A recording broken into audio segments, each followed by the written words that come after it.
It's Food and Wine Talk with Carol Katgan and Simone Diamant. This program is brought to you by Whole Foods Market. More of the good stuff for less than you think. This is Simone Diamant reporting from Venice, actually from a little island in the lagoon called Masorbo, half an hour from Venice. You can cross to Burano via a wooden bridge, and it is well worth the visit because Masorbo is a very special island. Venissa is a no longer experimental vineyard in the midst of the lagoon, and it is Gianluca Bisol, who is with us today, who has started the process of making wine from old native grapes in the region of Venice. Welcome to Food and Wine Talk, Gianluca. Thank you. I'm happy to be here. We know from the Prosecco that Bisol is a very old winery since practically the later Middle Ages, or the Renaissance actually. Yes, we are wine growers in Valdobbiadene, that is famous for the Prosecco grape, that now have a success in all the world. Also in USA is very well known. We sell at all the restaurants in New York, Miami, Los Angeles, San Francisco. And 10 years ago I have the occasion to see this part of the Venetian region. You know, Venetian is a very beautiful region that begin with the mountains and finish in the sea with Venice and all the island of the lagoon. Well, one really does not often remember that Venice was an empire. Yeah. Was not only in the lagoon but had land up to Friuli and Collier. Yes. Right? In the past, republic that have power in many parts of Europe, and but also good connection with the Byzantine Empire. So what attracted you to Masorbo of all places? Because this is a very small island in the lagoon, like a twin island with Burano, where they make the lace. So what attracted you here? Principle, this island is a part of the native Venice, because all the people know the actual very famous Venice, but the native Venice begin here, this part of the lagoon, 500 years before the actual Venice. So this is the islands in which there was the first Venetians. In the 5th century. Yes. This is actually to situate you historically. When the barbarian invasions happened, Goths, the Ostrogoths, etc., etc., and part of the population ran away to the islands. Yeah. They protect itself in the island with the sea. And the name of this island, where we are now, Masorbo, have origin in Maiurbum, that means big city. It's strange, now live only 250 people, but this island was the big city in the past of Venice. And in the historic research result that until 15th century lived in these three islands, Masorbo, Burano and Torcello, 70,000 people, more than the people that now live in the actual Venice. So this is incredible, but it's also very easy to understand, because this channel that is in front of the island of Masorbo was the channel in which all the goods moved to Byzantine Empire, to the big city in Europe. Yes. So in this part there was the big commerce from the major economies of the past. But let's talk about Masorbo today and what attracted you to open a winery here in Masorbo. It is absolutely unique to have a winery in the middle of the, of the water in the lagoon. Yeah, it's not only a winery but a hotel and an excellent, extraordinary restaurant. So tell us about the winery first. Yes. 10 years ago, when I was in Torcello, that is one of the 3 islands, when I go outside the oldest basilica of Venice, that is the Basilica of Santa Fosca in Torcello, built in the original part in 6th century, I saw in front of the basilica a little garden, closed garden, secret garden, in which you can see arts, tree, flower, and I saw also some vines. For me, it was a surprise. And being a winemaker, of course, your eye went straight to the vines. This is true. This is yes. true. So I was so surprised that I asked the woman that owned the small antique shop, Nicoletta, and she explained that this presence of vines was a very old tradition of Venice. So, and I asked her which kind of vine are inside this garden. I saw that there was 300 vines and different kind of vines. And she showed me and explained the different name of the vines. And when they're saying Chardonnay, Merlot, Cabernet, and she said, and this is a vine of Dorona. I say, what is Dorona? I don't know before. Never heard of that before. And she explained me that it was an autochthon original vines of Venice, and she owned only 3 vines of this kind. When I finished the visit, I called a friend of mine, Carla Cocco, that is a researcher in Venice, very famous. I read her book, by the way. Yes. She's a wonderful writer.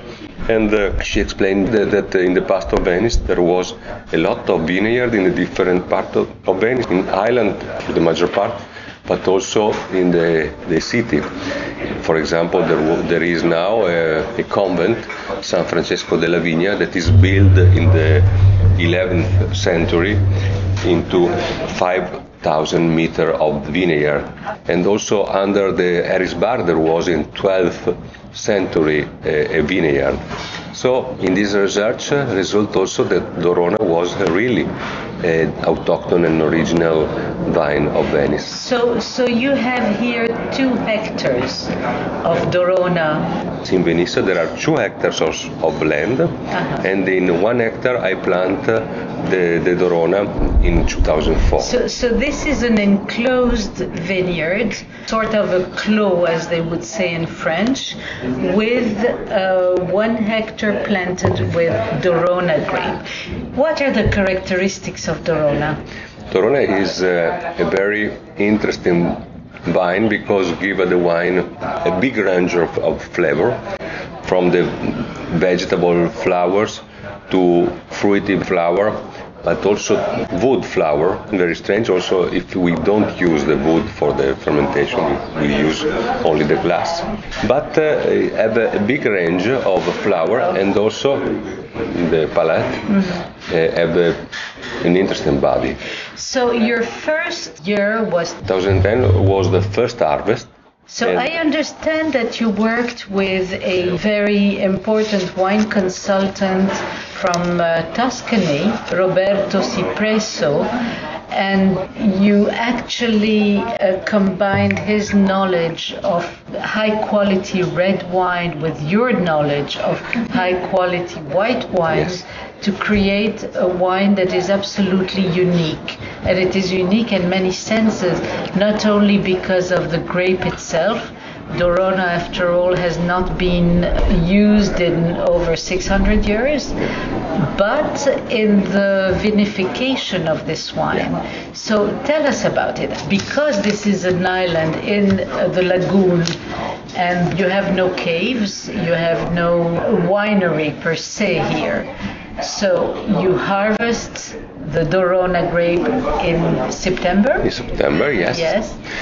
And then? And then we put all the grape in small boxes, put in a boat, arrive in the in mainland, Valdobbiadene, where you have your own winery. Yes, the Bisol yes, winery. and is 1 hour away. And we put in a fridge camion and arrive in Valdobbiadene, and we press this grape. But very interesting to say is that this is a white grape. This is a vineyard of 1 hectare, and in 1 hectare we decide with my brother Desiderio and my friend and consultant Roberto Cipresso to produce a very small quantity. One of the smallest quantity per hectare, I think, in the world, because and organically, yes, for sure, because the balance of the lagoon is very delicate, so we have to bring more big attention to this factor. So it's all organic, and we produce in this 1 hectare only little more than 40 quintals.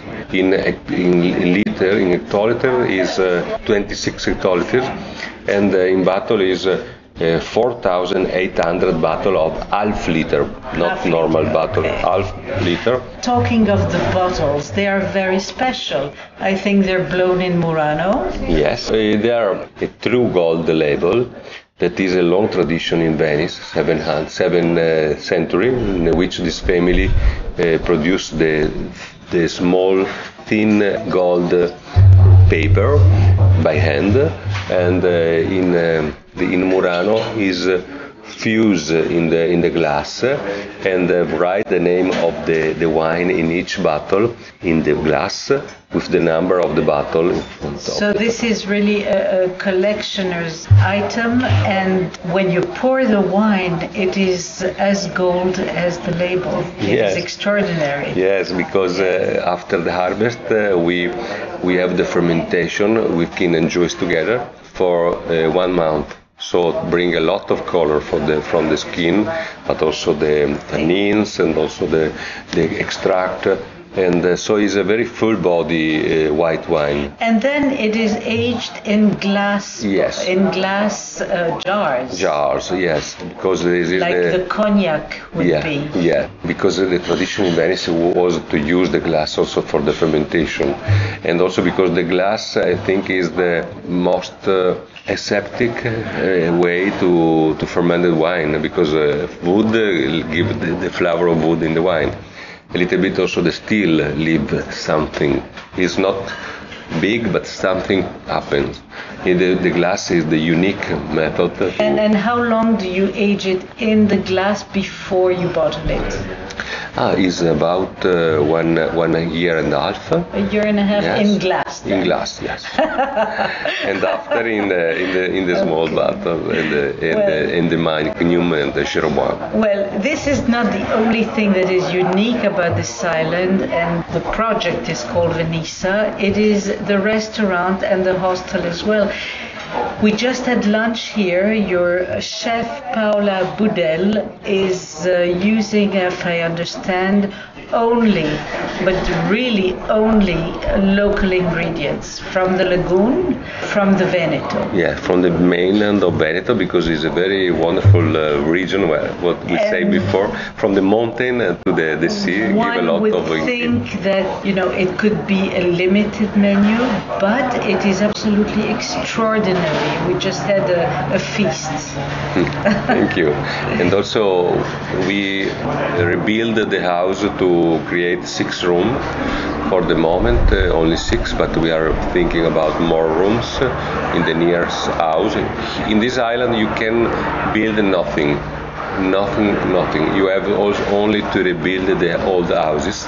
This is wonderful because you can live in a space in which the time is stopped, and you can stay. You can have a very high quality of life in these places. Well, provided you have a good supply of Bisol Prosecco and a good supply of Venissa wine. Yes, this is a plus that the place can give the hotels. Right, this is a jewel in the lagoon, and thank you very much for doing that. You're welcome. Thank you for coming, and I hope that many of the people that hear this radio can come in Venice and know the native Venice. Thank you, Gianluca Bisol, for being with us today on Food and Wine Talk in Masorbo, Venice. Thank you very much. You are listening to Food and Wine Talk with Carol Kotkin and Simone Diamant. This program is brought to you by Whole Foods Market. More of the good stuff for less than you think. Tune in next Monday at 11 a.m. for more Food and Wine Talk with Carol Kotkin and Simone Diamant.